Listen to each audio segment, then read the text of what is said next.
ni de la suerte, ni de la casualidad. Dios tiene un propósito con cada situación que pasa en nuestras vidas. Bien, basados en esto, les invito en esta mañana a que vayamos a la primera carta de Pedro, al capítulo 1, del verso 13 en adelante, hasta el verso 19. ¿Me confirman con un amén cuando lo hayamos encontrado?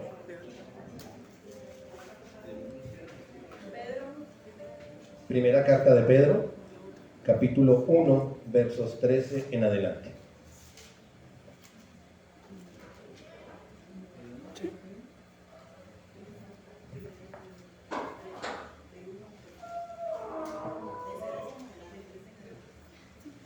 Me confirman con un amén los hermanos que lo hayan encontrado. Y como señal de reverencia vamos a colocarnos sobre nuestros pies para leer la palabra el día de hoy. Dice la palabra: por tanto, ceñid los lomos de vuestro entendimiento, sed sobrios y esperar por completo en la gracia que se os traerá cuando Jesucristo sea manifestado. Como hijos obedientes, no os conforméis a los deseos que antes teníais estando en vuestra ignorancia, sino como aquel que os llamó es santo, sed también vosotros santos en toda vuestra manera de vivir, porque escrito está: sed santos, porque yo soy santo. Y si invocáis por Padre a aquel que sin acepción de persona juzga según la obra de cada uno, conducidos en el temor todo el tiempo de vuestra peregrinación, sabiendo que fuisteis rescatados de vuestra vana manera de vivir, la cual recibisteis de vuestros padres, no con cosas corruptibles como oro o plata, sino con la sangre preciosa de Cristo, como de un cordero sin mancha y sin contaminación. Amado Dios, en esta mañana, Padre, quiero pedirte que hables a nuestras vidas, primeramente a mi vida, luego a mis hermanos. Que tu palabra, Señor, ocupe el lugar que es de ella, el primer lugar. Ninguno de nosotros en este lugar es importante. Tu presencia en nuestras vidas es importante.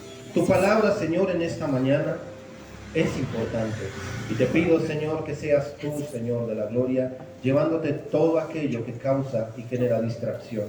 Y que seas tú, amado Dios, bendiciendo nuestras vidas con tu palabra y con tu presencia, Padre, en el nombre precioso y poderoso de nuestro Señor Jesucristo. Gracias, Señor. Amén y amén. ¿Pueden ponerse cómodos, amados hermanos? Esta palabra tiene un título que dice: llamamiento a una vida de santidad. Este sermón lo he titulado un testimonio, un testigo, un reflejo. Somos testigos de Dios en la tierra. La palabra dice claramente de que Él nos llamó a ser testigos. Y esta pequeña porción de la palabra nos habla algo importante. Ahorita que pasaron las elecciones, no sé si pasó aquí, pero lo digo por mi casa, el lugar donde nací. La única persona que no estaba de acuerdo a la corriente política que se estaba manejando en ese momento era mi persona. ¿Sí? Y así como en mi casa, vi también en la iglesia muchos hermanos discutiendo por un partido político, por un candidato. Tristemente en redes, y perdonan la expresión, vi a algunos despellejándose en redes sociales por un partido político. Esta palabra nos dice con llamamiento a la santidad. Basados en lo que vemos en las personas o en lo que hablamos con las personas, podemos entender su punto de vista, una primera impresión que llaman. ¿Sí? Al escucharlos hablar, sacamos nuestras propias conclusiones. Pero ¿qué nos dice Dios en cuanto a esto? Basados en lo que acabamos de leer, Dios nos dice cómo debemos comportarnos nosotros, sus hijos. Ceñir los lomos de vuestro entendimiento. El ceñir en la antigüedad era que el hombre se apretara la ropa a su cuerpo y se preparara para el combate. Ceñir indicaba que era una acción voluntaria de la persona para ejercer alguna acción que era necesaria en su tiempo. Por lo general, ceñir el lomo era prepararse para la batalla. Los hombres en la antigüedad, tanto como las mujeres, utilizaban túnicas. ¿Sí? Y correr con una túnica no es fácil. Por eso el varón tomaba ciertas medidas y ceñía a su cuerpo, lo apretaba a su cuerpo, su túnica, con la intención de ser hábil y ágil en la misión que se le había encomendado. Por eso la palabra dice: ceñid los lomos de vuestro entendimiento. ¿Y cómo ceñimos los lomos de nuestro entendimiento? Si no es con la palabra de Dios, con lo que Él nos ha dado, con lo que muchas veces, de acuerdo al tiempo, de acuerdo a donde estamos, llegamos de nuestros trabajos tal vez cansados, tal vez día a día los problemas nos quitan el tiempo. Llegamos a la casa y alguna oportunidad de escuchar a alguien decir: yo para dormir no es sino ponerme a leer la Biblia, y quedo en un 2x3 dormido. Cuando la Biblia dice: ceñid el lomo de vuestro entendimiento, es que miremos lo que Dios nos está enseñando. Si esas personas cristianos que en redes sociales defendían un punto de vista político hubiesen entendido de que la blanda respuesta aplaca la ira, hubiesen entendido de que mi opinión pasa a segundo plano cuando el Señor me llama a sus caminos, cuando el Señor me saca de las tinieblas a su luz admirable, como dice su palabra, mi opinión toma otro lugar. Porque si digo que Cristo es mi Señor, mi opinión debe de estar debajo de mi Señor y de su palabra. Amén. ¿Por qué? Porque es que, no sé si les ha pasado, cuando hablan de la iglesia cristiana, no dicen es que ese evangélico, dicen es que esos evangélicos, y nos colocan una chapa tristemente terrible. Porque nosotros no entendemos de que a nosotros se nos llamó para anunciar las virtudes de aquel que nos llamó, como dice su palabra. La palabra nos invita a ser sobrios, cuando dice en el versículo 13: los lomos de nuestro entendimiento y ser sobrios. Sobrios es una persona madura, es una persona con entendimiento de lo que está haciendo. Perdón. Es una persona que sabe a qué ha sido llamado, y más en los caminos de Dios. Hace un momento dije: no hay casualidades. En los caminos de Dios no hay producto del azar, ni hay producto de la buena suerte o de la mala suerte, porque tu palabra dice que en todo tiene control de nosotros y que absolutamente en todo está Él. Sobrios, aplomados, maduros, sabiendo que nuestra opinión queda en segundo plano en muchas cosas. Lo importante lo encontramos en el siguiente capítulo de Pedro, de donde estamos, en el verso 9. Ahí entendemos cuál es el propósito que Dios tiene en nuestras vidas. Dice su palabra que somos linaje escogido, real sacerdocio, nación santa, pueblo adquirido por Dios. Todas estas palabras son bonitas a nuestros oídos y nos hacen sentir muy bien, ¿sí?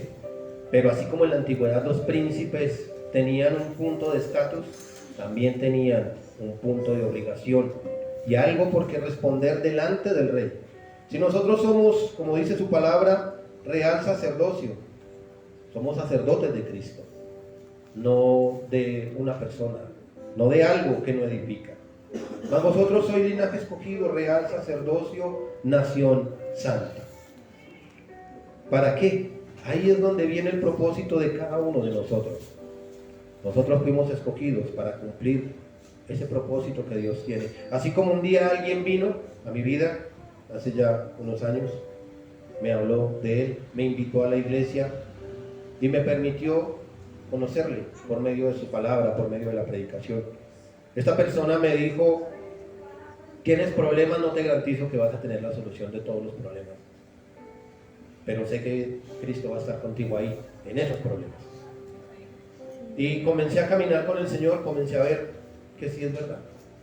Hace un momento decía mi hermana aquí, el salmista escribe, y sí, cuando el salmista escribe, no deja lugar a dudas de que ese Dios que nos llamó de las tinieblas a su luz admirable escucha nuestras oraciones, ya que también lo dice en su palabra, que los ojos del Señor están sobre nuestras vidas y que sus oídos están atentos a nuestras oraciones.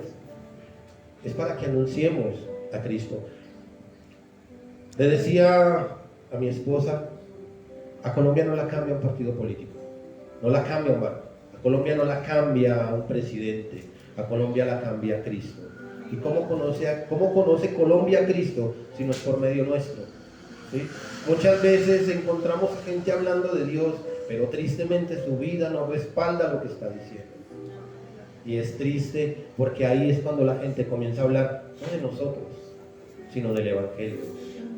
Así como nosotros anunciamos las virtudes de aquel que nos llamó, si hacemos algo mal, la gente va a hablar de aquel que nos llamó, cuando Él solamente procura nuestro bienestar, nuestra salvación y nuestra vida. Importante saber que hemos sido llamados para anunciar las virtudes de aquel que nos llamó. Amén. Si hiciera la pregunta en esta mañana, en este lugar, ¿para cuántos de nosotros Jesucristo es nuestro Señor? Amén. Amén. Para todos nosotros. Y a veces, digo a veces, aquí no pasa, en otros lugares, y hablo por mí, a veces voy en el vehículo, alguien me cierra y fue que me ofendió. Estoy en alguna parte, alguien me mira mal y fue que me miró. Y siempre veo que es a mí y a mí. Yo soy la víctima en todo. Nunca veo la necesidad de la persona. Y entonces ahí es donde viene, ¿quién es mi Señor?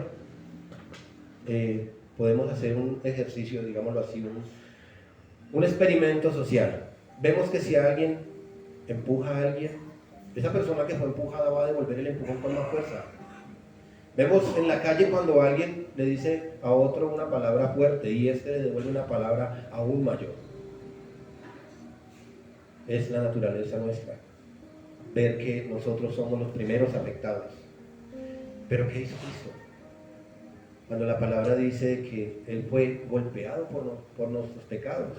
Y dice en el libro de Isaías, en el capítulo 53, mas Él abrió su boca. Siendo Dios, dueño, amo y Señor de todo el universo, con 3 palabras, había mandado toda la creación a la nada. Y lo único que hizo fue abrir sus labios y decir, Padre, perdónanos, porque no saben lo que hacen. Y ese ejemplo es el que nosotros debemos seguir anunciando a aquel que nos llama. Continuando, la palabra dice en el versículo 13, esperando Él. Me gusta que dice, esperad por completo en la gracia que os traerá cuando Jesucristo sea manifestado. Es la promesa que tenemos de un día estar en su presencia. No sé ustedes, pero yo anhelo el día de poder ver a mi Señor cara a cara, tal cual es, y poder delante de Él derramar mi vida de alegría, gozo, por todas las bendiciones que Él me ha regalado, y la más grande de todas es la salvación que Él me ha brindado. Esperar por completo en esa promesa, como dice su palabra, y aquel que espera esta promesa día tras día se limpia a sí mismo. Persevera en la palabra, persevera en la oración, persevera en buscar a Dios, porque pueden hacer el ejercicio. Si dejamos de orar, si dejamos de clamar, si dejamos de leer, si dejamos de buscar, nuestra carne comienza a tomar el lugar que le corresponde a Dios. Entonces, si alguien me empuja, yo devolveré el empujón. Y no es fácil.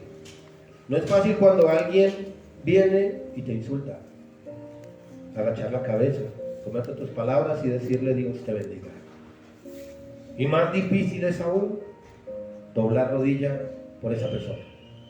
Más difícil es aún decirle, Padre, ten misericordia de él porque no te conoce. Más difícil es decirle, Cristo te ama, aunque tú a mí no. Oraré por ti. En alguna oportunidad, un predicador recibió un golpe de una persona en medio de una campaña evangelística. Y su reacción fue decirle a esta persona, ¿estás contento?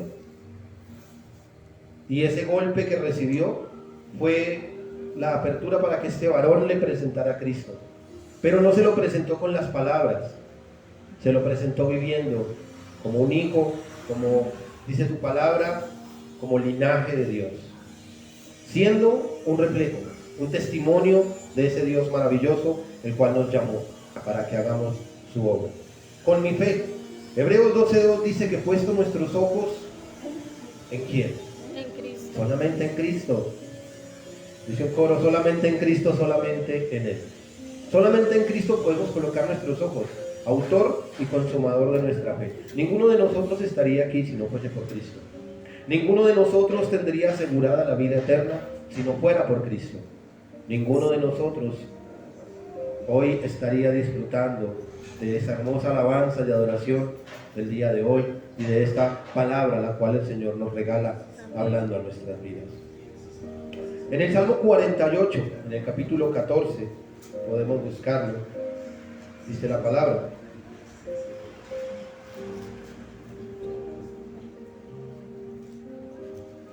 Salmos 48, capítulo 14.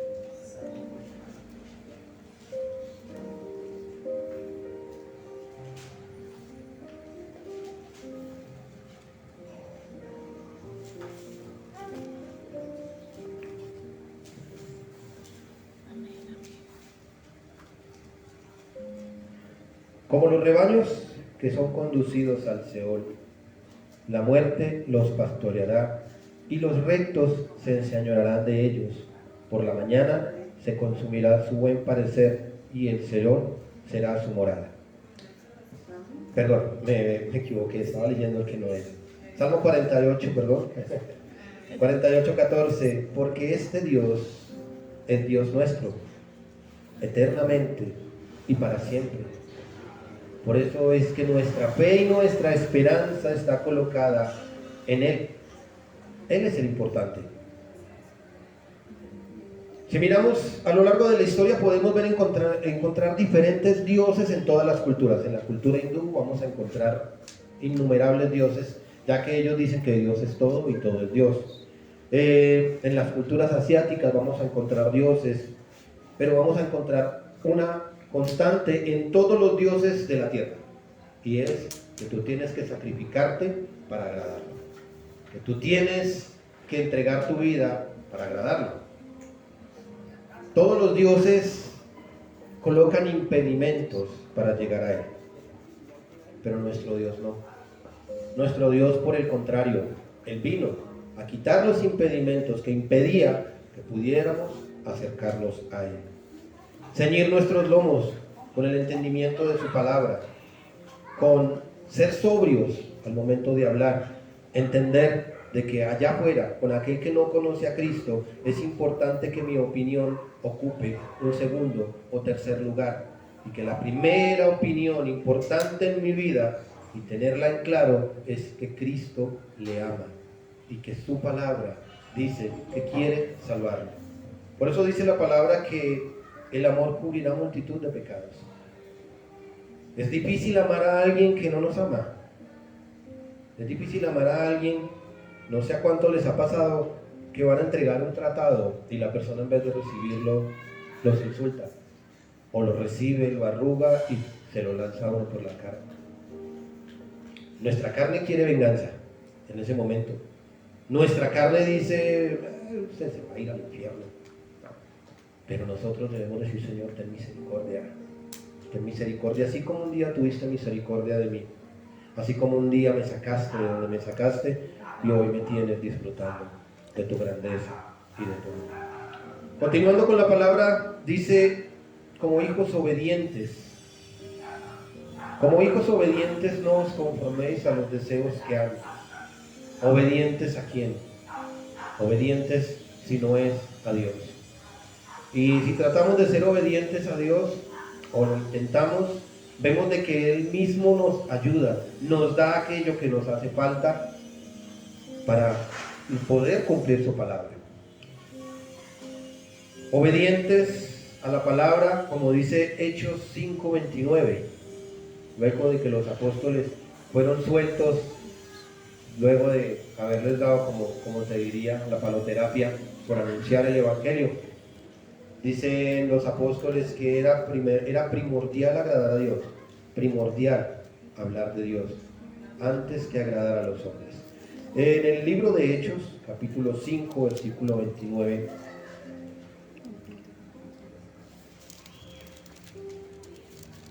dice, diciendo, no os mandamos, el 28, no os mandamos estrictamente que no enseñaseis a ese hombre, en ese nombre, y ahora habéis llenado a Jerusalén de vuestra doctrina y queréis echar sobre nosotros la sangre de ese hombre. Respondiendo Pedro y los apóstoles dijeron: es necesario obedecer a Dios antes que a los hombres. Hoy gozamos del privilegio de poder reunirnos en este lugar, de no medir el volumen para decir: Señor, te amamos, te bendecimos, te glorificamos. Podemos ir a un parque y predicar su palabra, podemos llevar un tratado, podemos hacer muchas cosas, y legalmente, por la constitución de nuestro país, estamos protegidos para hacerlo. Pero si llegara el momento en el que predicar su palabra nos costara, como le costó a los apóstoles y como le está costando a muchos hermanos a lo largo del planeta, a lo largo y ancho de este mundo, como en Corea del Norte, como en África, donde son cazados por deporte y asesinados por diversión, ¿haríamos lo mismo que los apóstoles? No me lo respondan, pues preguntémonos a nosotros mismos. Si Dios permitiera que estuviésemos en una época de persecución, donde mi vida depende de si lo predico o no lo predico, espero, como yo le digo al Señor, que venga lo que venga, nuestros ojos no se aparten de Él y nuestro corazón esté firme en Él. Que podamos decir, como dijo Pablo: para mí el vivir es Cristo y el morir es ganancia. Y que podamos darle esa fe, esa certeza, compartir esa esperanza con todos aquellos que nos rodean. Dice la palabra: obedecer a Dios antes que a los hombres. La mayoría de las cosas que Dios me permite hablar en estos lugares es primeramente por mi vida. Primeramente Dios me confronta a mí, y muchas veces, si Dios permitiera, cuando dice su palabra, obedecer a Dios antes que a los hombres, muchas veces nuestro trabajo nos obliga o nos insta a hacer ciertas cosas que no debemos. Nuestro patrón nos puede decir: conteste y diga que no estoy, cuando nosotros sabemos que ahí está. Entramos en un conflicto, porque es que no es fácil decirle a nuestro patrón no. Pero ahí es donde decimos quién es nuestro Señor. Cuando vamos por la calle y tenemos, para los que conducimos vehículos, cometemos una infracción y nos detiene un policía, la fácil: tengo tantas maneras de arreglar. Ahí es donde sé quién es mi Señor. Soy testigo, y en este lugar puedo decirlo, soy testigo de que Dios nos guarda. Siempre y cuando pongas a Dios en el lugar que debes colocarlo, Él te va a respaldar en donde quiera que estés. Y sin importar la consecuencia, que en su momento puede que parezca mala, Dios te va a sacar en victoria si le das el lugar que le corresponde a Él. Si eres un testimonio de ese Dios, el cual muchas veces predicamos con nuestras palabras. Obedientes, no conformes a este mundo. Y hoy encontramos gente en cantidad conformes a este mundo, utilizando la palabra de Dios como medio de ganancia, como medio de lucro. Es muy bonito para la gente llegar a un lugar donde le dicen: no importa cómo vivas, si tú das, vas a recibir y vas para el cielo. ¿Sí? La igualdad con la iglesia, digámoslo así, la iglesia madre de Colombia, es la iglesia católica. Son lugares que no les interesa cuántas almas entran al cielo, sino cuántos ceros ingresan a una cuenta bancaria. Y nosotros, linaje escogido, real sacerdocio, testimonio, reflejo de nuestro Dios, muchas veces guardamos silencio. Es prudente muchas veces evitar el contender, pero cada vez que tengamos a alguien a nuestro alrededor, que sea la palabra de Dios que hable, como dice, que de nuestro interior correrán ríos de agua viva. Pero la manera de que su palabra salga de nuestros corazones es pidiéndole a Dios que ocupe un lugar importante en nuestros corazones. Es recurriendo constantemente a ella, es estudiándola, es colocándola por obra. No conformes a este mundo. Dice Mateo 7:22, cuando todos estos falsos maestros estarán delante de nuestro Señor Jesucristo y toda la gente que ha andado con ellos, toda la gente que aunque anduvo con ellos, nos rodea. Es importante tener en claro de que nosotros no somos los que sacamos del error a las personas. Es importante que la palabra es la que los saca del error. Cada vez que le decimos a alguien un versículo bíblico, cada vez que respondemos una ofensa con la palabra de Dios, tengamos claro que la palabra de Dios no regresará vacía, como dice su palabra, y que en algún momento, puede que lo veamos, puede que no, el Señor hará la obra. Yo clamo día tras día por mi familia, por mi núcleo primario, que son mis niñas, mi esposa y mi suegra. Soy responsable delante de Dios. Y día tras día, como les dije en una oportunidad, si tengo que atravesármeles, me les atravesaré en el camino. Porque el día que esté delante de mi Dios, ese día podré decirle: Señor, lo que me enviaste a hacer, medianamente lo hice. Por eso, no conformes al mundo. Mi chiquita que está aquí me podrá decir si miento, pero ¿por qué no me puedo hacer esto acá? ¿O por qué no me puedo poner un piercing? ¿O por qué esto? ¿Por qué aquello? Y mi respuesta siempre ha sido: el que se constituye amigo del mundo, automáticamente se hace enemigo de Dios. Somos diferentes al mundo, y ellas me lo dicen en el colegio, somos diferentes por lo mismo, porque somos diferentes al mundo, y cuando uno es diferente, la gente se acerca a uno. Yo siempre he visto la sociedad allá afuera como un desierto, y cada uno de nosotros es como un oasis en medio del desierto, pero no por lo que somos nosotros, sino por lo que recibimos de Él. Por eso dice su palabra que de nuestro interior correrán ríos de agua viva. Es porque todos aquellos que están afuera, espiritualmente, están muertos de sed. Y su palabra es agua que sacia la sed, es agua que llena. No sé cuántas personas hemos visto allá afuera que todos los fines de semana tratan de llenar ese vacío que está aquí, con alcohol. Por eso el alcohólico regresa al alcohol. Por eso el drogadicto regresa a las drogas. Personalmente yo era un vaso que tenía un hueco. Y todos los fines de semana, y cada vez que yo podía, trataba de llenar ese vaso vacío. ¿Y cuánto duraba lleno? Muy poco, ya que el hueco que tenía permitía que lo que le colocara se desocupara. Hasta que un día el Señor en mi camino vino. No lo busqué yo a Él se acercó a mí. Rompió ese vaso, hizo un vaso nuevo. Y no solo hizo un vaso nuevo, lo llenó. Al llenarlo, automáticamente todo aquello que hacía tratando de llenar no volvió a ser necesario. Cuando miro a la gente afuera, digo lo mismo: Señor, ten misericordia. Permite que puedan entender, que se puedan acercar a ti, ya que la venda que tienen en sus ojos les impide acercarse a Dios. No entienden que ese vacío que hay en el corazón, que tratan de llenar con música, con alcohol, con drogas, con mujeres, y que entre comillas, se deleitan. Porque al principio es un deleite.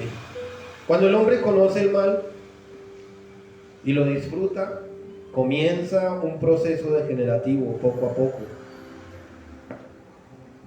La Biblia compara el pecado con la levadura. El hombre conoce el alcohol, comienza a beber, el joven comienza a beber día tras día, cada vez que puede, cada 8 días, cada 15 días. Llega el momento en el que ese gusto por el alcohol desaparece y se convierte en una necesidad. No puede vivir sin el alcohol.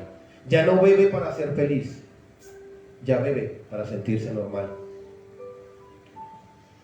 Ese vaso se echa a perder. La Biblia, como les decía hace un momento, describe el pecado como levadura, pero a nosotros nos describe como sal. Si colocamos levadura en una masa, ¿qué va a hacer la levadura si no es leudar, corromper la masa? Pero si le colocas sal a la levadura, el proceso degenerativo de la levadura se detiene. Porque ese es el objetivo de nosotros como pueblo. Es el objetivo de nosotros como nación. como nación santa, como real sacerdocio. Ese es el objetivo que tenemos. No es más otro que conozcan al verdaderamente importante. Puedo decirlo en este lugar, yo no soy importante. Es más, me considero el más pequeño de los que estamos acá. Importante, Cristo. Yo soy un peregrino, Él es eterno. Su palabra a lo largo del tiempo sigue estando y la gloria de muchos hombres ha desaparecido y el día de hoy ni se nombran, pero su nombre y su palabra día tras día son nombrados en miles y millones de lugares en el mundo entero, esperando en Él, obedientes, no conformes a este siglo, que de verdad podamos ser diferentes, que la gente pueda ver en nosotros el amor que corresponde a ese Cristo maravilloso que entregó todo por nosotros en la cruz del Calvario. Dejando la ignorancia, dice la palabra, que podamos dejar de ser ignorantes, neófitos en la palabra. Saber de que es Él, por medio de su palabra, el que hace la obra y no nosotros. Como hijos obedientes no nos conformemos a los deseos que antes teníamos basados en o estando en nuestra ignorancia. Éramos ignorantes de muchas cosas a las cuales Dios nos ha abierto los ojos en el diario caminar con Cristo. Para mí, el mundo espiritual antes de Él era ir a una iglesia, escuchar lo que me iban a decir, muchas veces ni prestar atención, entraba por acá, salía por acá y salía a seguir igual, teniendo en cuenta de que el cielo y el infierno existen y que según lo que me decían, yo iba para el cielo, que lo único que necesitaba era ir a la iglesia, dar la limosna y ya, yo iba para el cielo. Y descubro que, como dice su palabra, sino como aquel que os llamó es santo, sed también vosotros santos en toda vuestra manera de vivir. Santidad. La santidad es indispensable. La santidad es el sello, es la garantía de un hijo de Dios. El santo, el hombre que vive en santidad es santo en la iglesia, es santo en su casa, es santo en cualquier lugar que se encuentre, en su trabajo, en todo lugar. Y es esa vida de santidad la que nos hace diferentes, la que hace que las personas se puedan acercar a nosotros. No sé si les ha pasado, inconversos, venga, ore por mí, porque Dios sí lo oye. Por eso, porque ellos lo ven. Así como en la antigüedad en Israel, si podemos leer las crónicas de los reyes, vamos a encontrar que venían reyes de otros países, de entornos lejanos a lugares como en la época de Salomón. La reina de Saba le dijo: vive Jehová, porque Él es bueno y para siempre es su misericordia. Todos los pueblos alrededor de Israel sabían que Israel tenía un Dios vivo. ¿Por qué? Porque Israel lo hacía saber a todo el mundo. Si leemos en el libro de Samuel, vamos a encontrar de que en una batalla, en la batalla donde tristemente el pueblo de Israel perdió el arca del pacto, dice que cuando el arca del pacto llegó al campamento de los israelitas, la voz de júbilo que hicieron los israelitas hizo que la tierra temblara. Y no solo tembló la tierra, temblaron los filisteos al decir: el Dios de Israel ha venido en la ayuda de su pueblo. Tristemente en ese momento, conforme a la manera de vivir del pueblo, ya Dios no estaba con ellos y perdieron el arca del pacto. Pero así somos nosotros. Dios está con cada uno de nosotros, y aunque nosotros muchas veces no lo veamos, los que están a nuestro alrededor sí lo ven. Ellos lo entienden mejor que nosotros, porque ven en nosotros algo diferente, ¿sí? Por eso dice la palabra que la santidad es indispensable, ya que sin santidad nadie verá a Dios. Una santidad no aparente, una santidad real, un testimonio de vida en todo lugar y momento. En Primera de Juan, en el capítulo 2, en el verso 5 y 6 podemos leer: pero el que guarda su palabra, en este verdaderamente el amor de Dios se ha perfeccionado. Esto sabemos, por eso sabemos que estamos en Él. el que dice que permanece en Él debe andar como Él anduvo. Santidad. Vivir una vida santa no es fácil en una sociedad tan corrompida y nefasta como la que estamos viviendo ahora. Prendemos el televisor, muchas veces tratando de encontrar un programa para verlo con nuestras familias, y lo primero que encontramos en estos programas son referencias al homosexualismo, referencias al ocultismo, a la hechicería, referencias a tantas cosas. Y su palabra nos dice que no nos conformemos a este mundo. Muchas veces empezamos a ver un programa, películas como Harry Potter, películas o programas para, entre comillas, niños, escuela de hechiceros. Y nosotros, pero, ¿qué tiene de malo? Si nos tomamos el tiempo de sentarnos con nuestros hijos a ver lo que ellos están viendo y lo ponemos a la luz de su palabra, encontraremos qué tiene de malo. Hace 30 años, una persona homosexual se escondía, era juzgado por la sociedad. Hace 30 años en los colegios,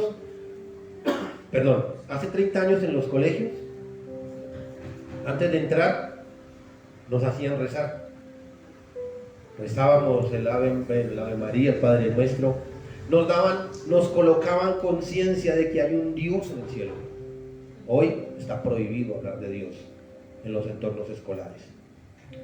Hace 30 años comenzaron la lucha los diferentes personas en depravación buscando los derechos que hoy declaran como orgullo de ser lo que no son, de decir que Dios se equivocó con ellos. Y prendemos el televisor y somos partícipes muchas veces de escenas subidas de tono, programas con lenguaje un poco alto, y para nosotros puede que sea normal tal vez, pero ahí está Dios también. Ahí es donde viene ser un reflejo, un testimonio de este Dios que nos llamó. Porque es que yo no hago muchas cosas porque los hermanos me vean o no me vean. Yo dejo de hacer muchas cosas porque tengo una promesa de Dios clara y concisa, que también está en segunda de Pedro, como está en el libro de los Salmos.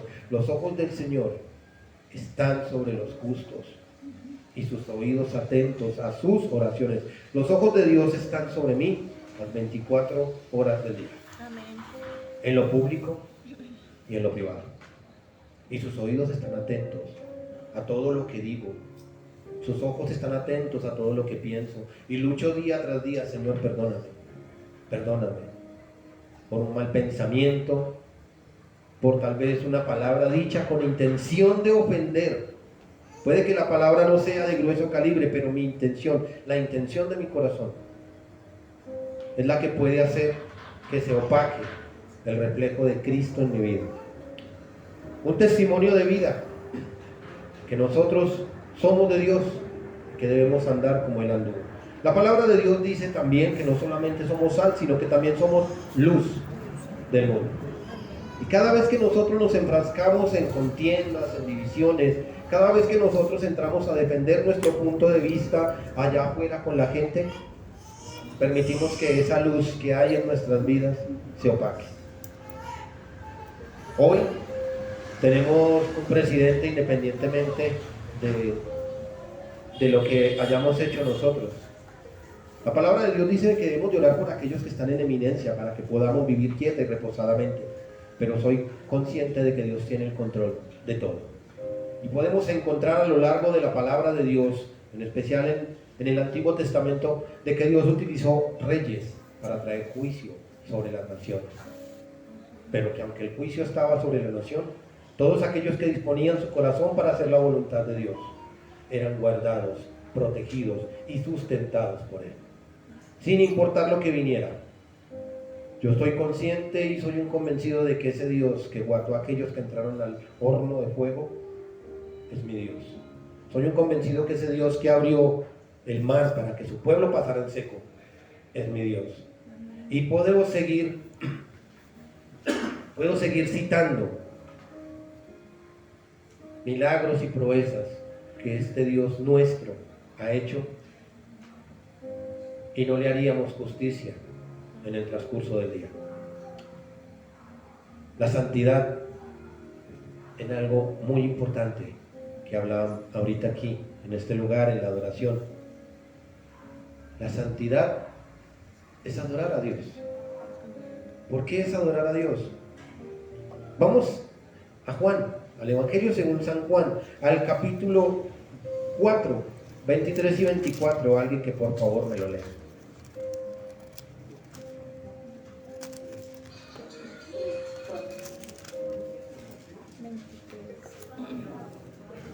Amén. Dice, mas la hora viene y ahora es, cuando los verdaderos adoradores adorarán al Padre en espíritu y en verdad, porque también el Padre tales adoradores busca que le adoren. Dios es espíritu y los que le adoran en espíritu y en verdad es necesario que le adoren. Amén. Dios es espíritu. Amén. En espíritu y en verdad. Dice la palabra que la hora viene.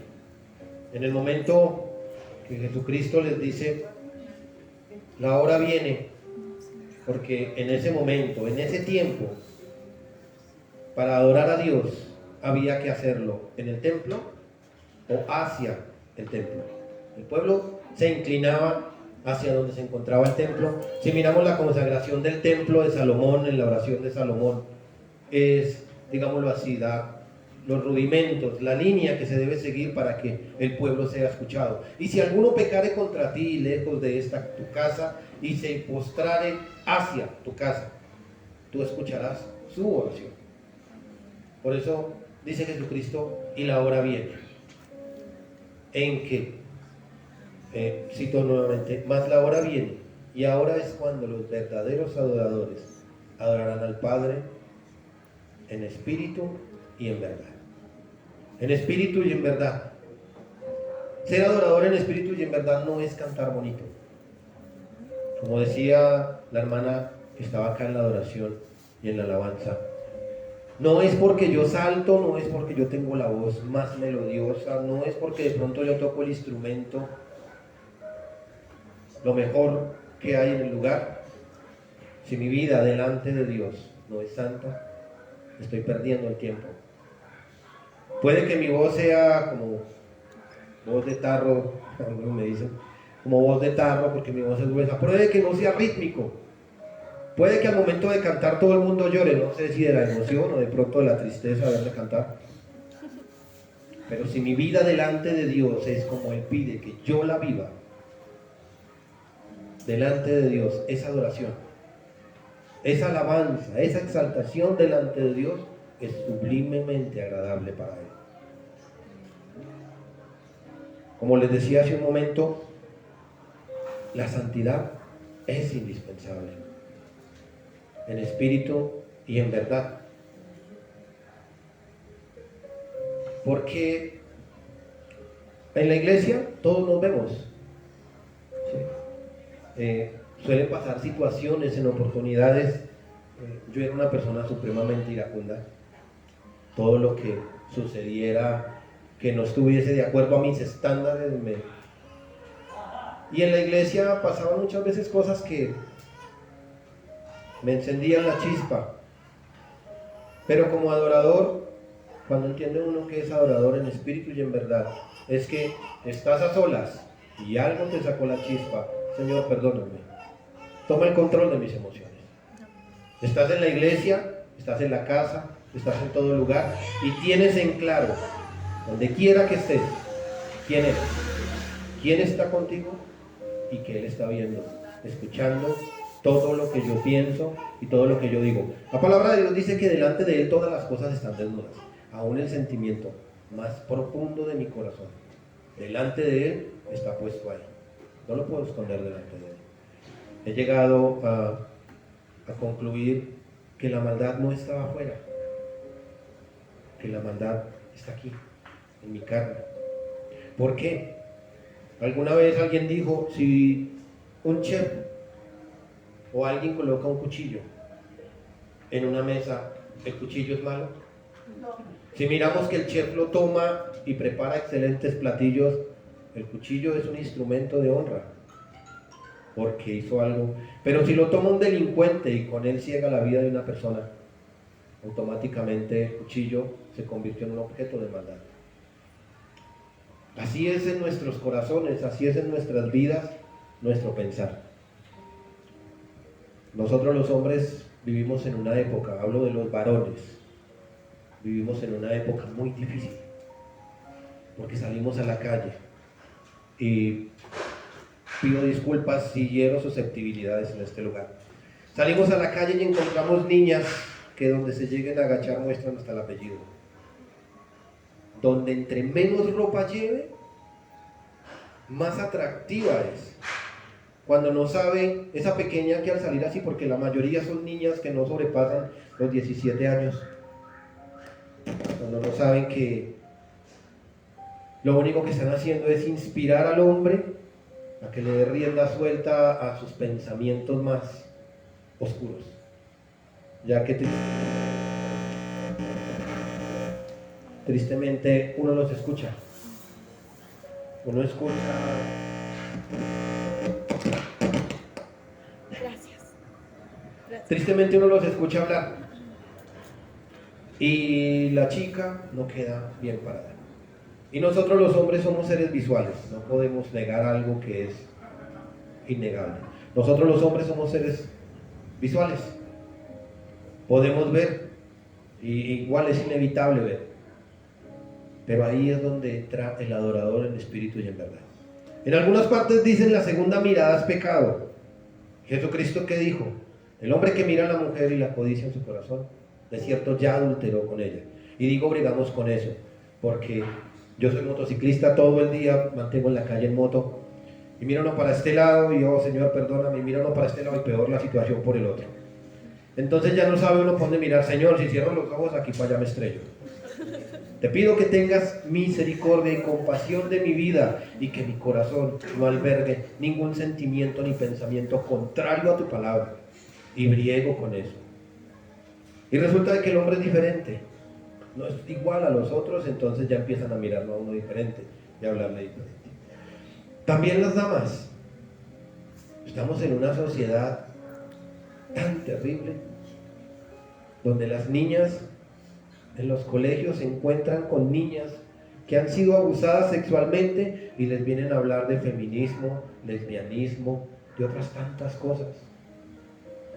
Y en la calle, las mujeres están expuestas al piropo malintencionado, a que tu esposo nunca le dice en la casa: mi amor, eres hermosa, te amo, te ves preciosa el día de hoy, pero afuera está el gran hombre que sí le va a decir lo que ella quiere escuchar.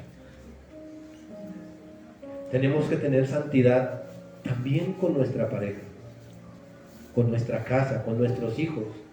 Por eso dice la palabra de que somos sacerdotes de nuestra casa. Jesucristo nos amó, y ese amor no fue amor de palabras, fue amor que demostró hasta el punto de entregar su vida. Lavó los pies de sus apóstoles, perdonó a Pedro, que era tremenda joyita, aunque lo negó. No dejó de ser Pedro, no dejó de ser un discípulo de Cristo. La santidad es importante en una sociedad que avala lo malo, en un país que legisla en contra de la palabra de Dios, en un país donde lo bíblicamente correcto es políticamente incorrecto. En alguna oportunidad leí un comentario que decía: vivimos en una nación donde enseñamos a los padres a matar a sus hijos y a sus hijos a matar a sus padres. Aprobar el aborto y aprobar el suicidio asistido en nuestra nación es nefasto. Eso demuestra cuánto más necesita esta nación de nosotros, de esa luz que Cristo colocó en nosotros aquí en Colombia. Puedo seguir diciendo y puedo seguir hablando, y la conclusión es la misma.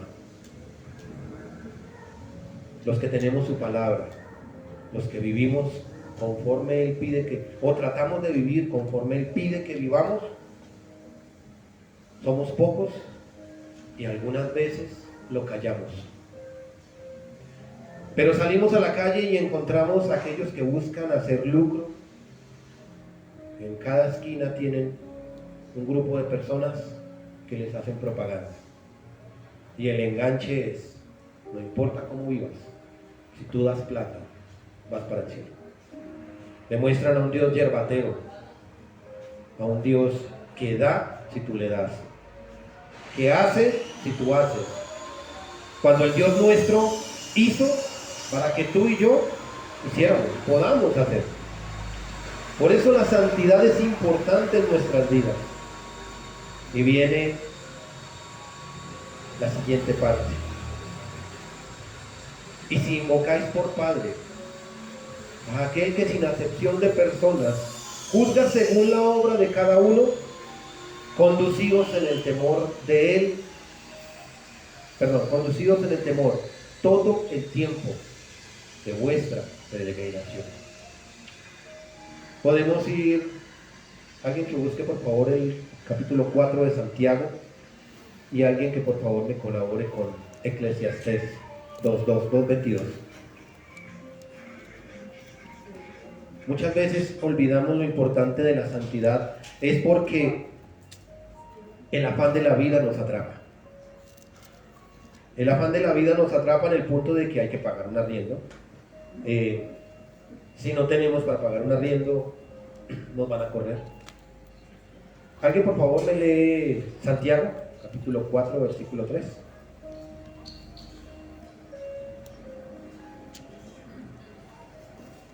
Santiago 13, 14. 4, 13 y 14.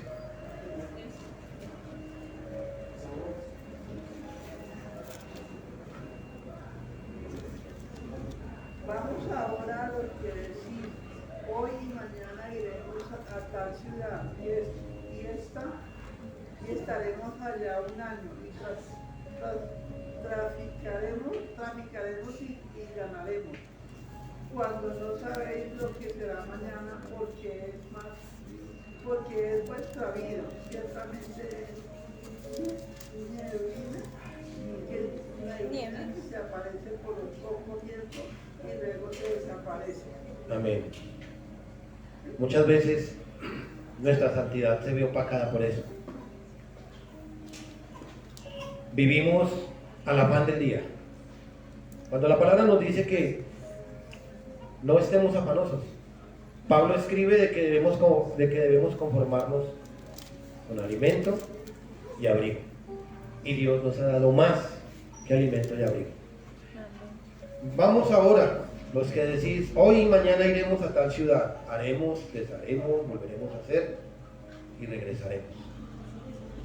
Y lo escucho uno a diario. ¿Sí? Tengo tal negocio, le voy a meter ganas, le voy a meter esto, le voy a meter otro, pero nunca la gente coloca a Dios donde debe colocarlo. Y aún nosotros muchas veces lo olvidamos.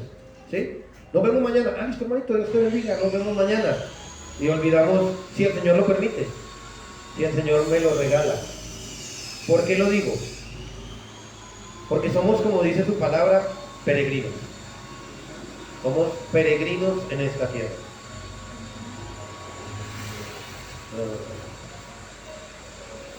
Dice, sin olvidar de todo el tiempo de nuestra peregrinación.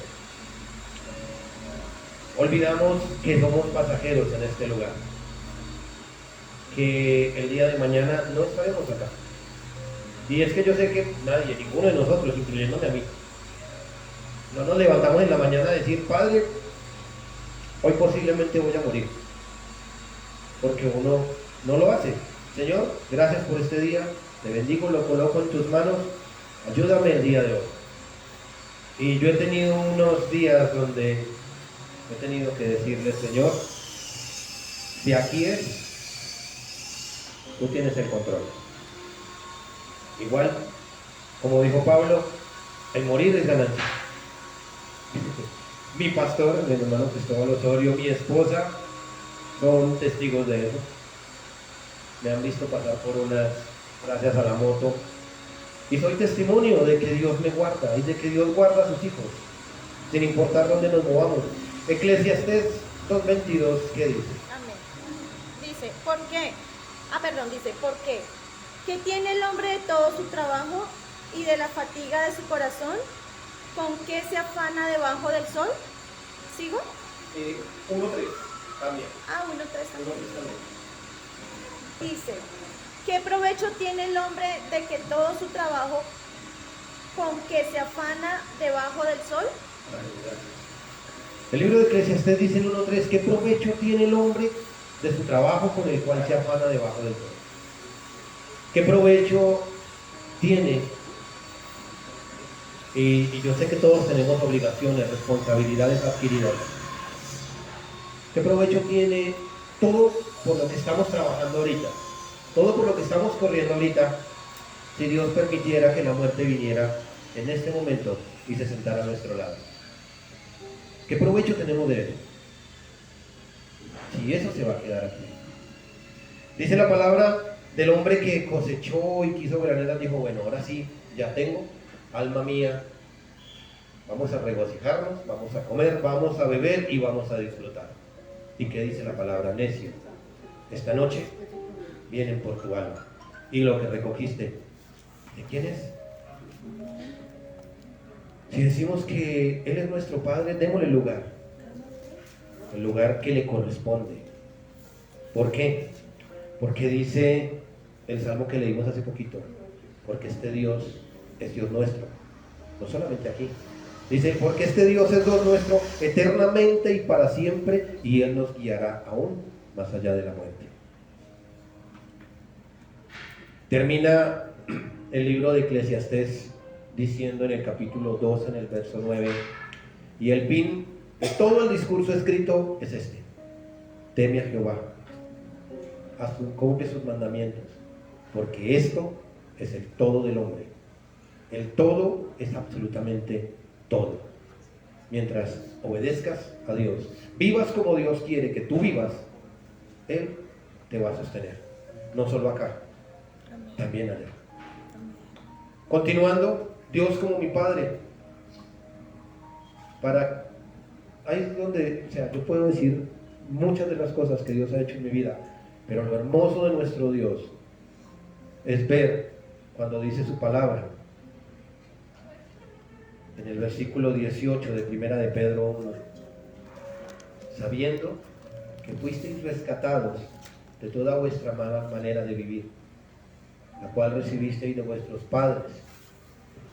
No fuimos rescatados con cosas corruptibles como oro o como plata, sino con la sangre preciosa de Cristo, como un cordero sin mancha y sin contaminación. Rescatados. El pago más grande, el precio más alto que ninguno podía cumplir, lo pagó Él. El Dios amoroso. Como les decía hace un momento, los dioses del mundo dicen: tienes que hacer esto para acercarte a mí. Nuestro Dios hizo por nosotros para acercarnos a Él. Y a lo largo de la historia podemos mirar en el Nuevo Testamento que todos aquellos que tuvieron un encuentro con Jesús no volvieron a ser los mismos. Vuelve nuevamente a la invitación, a anunciar las virtudes de aquel que nos llamó de las tinieblas. Somos siervos. Si Él es mi Señor, yo soy su esclavo. Si yo soy su esclavo, en la antigüedad el esclavo no tenía ni voz ni voto, ni era consultado. Lo que yo pienso o deje de pensar no importa. Si Él es mi Señor, su palabra es la importante, su opinión es la importante, su mensaje es el importante. Nosotros no importamos. ¿Por qué no importamos? Porque somos peregrinos, pero Él no, Él es eterno y para siempre. Dice su palabra, cielo y tierra pasarán, pero su palabra no pasará. Y es su palabra la que confronta al hombre. Es su Espíritu Santo el que convence de justicia, de pecado y de juicio. Y nosotros somos su pueblo. Ese pueblo que fue llamado a anunciar esas virtudes a todos aquellos que nos rodean. Así como un día el Señor tuvo misericordia de nuestras vidas, que el Señor use nuestras vidas para que podamos también ser instrumentos de su amor y de su gloria. Hoy solo quedaría una pequeña pregunta para hacernos, cada uno de nosotros, y la cual nos responderemos nosotros mismos. ¿Soy testimonio de ese Dios maravilloso del cual disfruto el día de hoy? ¿Estoy brillando como me dice que soy luz en medio de las tinieblas? ¿O estoy siendo la sal que Él colocó en medio de un mundo de corrupción para detener ese proceso? Independientemente de cuál sea nuestra respuesta, nuestro Dios quiere usarnos. Y es cuestión de disponer nuestras vidas. Es cuestión de decir: Señor, no sé mucho de palabra, pero dispongo mi vida para aprender. Que tu Espíritu Santo me guíe, Señor de la gloria, a toda verdad, como dice tu palabra. Os invito a que nos coloquemos en pie en esta mañana. Vamos a darle gracias a Dios. Padre maravilloso, Señor de la gloria, delante de tu presencia en esta mañana, Señor, en cuya presencia habitamos en todo tiempo, queremos darte gracias por tu palabra, Señor. Y quiero, Señor amado, pedirte en esta mañana, Señor, que tu palabra nos desafíe, amado Dios, a vivir una vida como a ti te agrada. A que podamos, Señor, ser reflejos de tu santidad, de tu amor, de tu gloria, de tu majestad y de tu poder. Que podamos, Señor, transmitir, oh Dios de la gloria, ese mensaje de salvación, el cual nos has confiado a nosotros como tu pueblo, Dios. Predicar tu palabra, Señor de la gloria, sin modificarla, sin adulterarla, sin torcerla, Señor, con el fin de que tú seas reconocido, Dios, como dice tu palabra, que te conozcan a ti, el único Dios verdadero, y a tu santo Hijo